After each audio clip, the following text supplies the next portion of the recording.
এটা একটা দুর্দান্ত মুহূর্ত। ফটোগ্রাফার আপনাদের মোমেন্ট সৌরভ পাশে মুখ্যমন্ত্রী রিচাকে পুষ্পস্তবক তুলে দিচ্ছেন।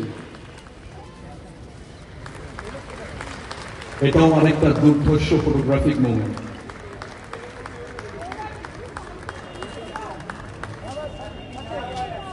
দেখার মতো দৃষ্টান্তমূলক একটা উপাখ্যান।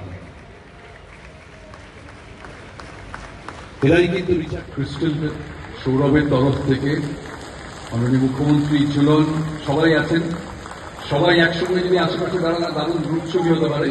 একটু অনুরোধ করছি আসার জন্য, পুষ্পস্তবক তুলে দেওয়ার জন্য। পুষ্পস্তবক নীতিশ রঞ্জন দত্ত যদি তুলে দেন। একটু দাঁড়িয়ে সবাই যদি একটু করতালি দেন। দারুণ মুহূর্ত। বঙ্গভূষণ পেলেন সাপ্রি এবং শোনাচ্ছেন রাজ্য সরকারের পক্ষ থেকে একগুচ্ছ উপহার মুখ্যমন্ত্রী রিচার জন্য।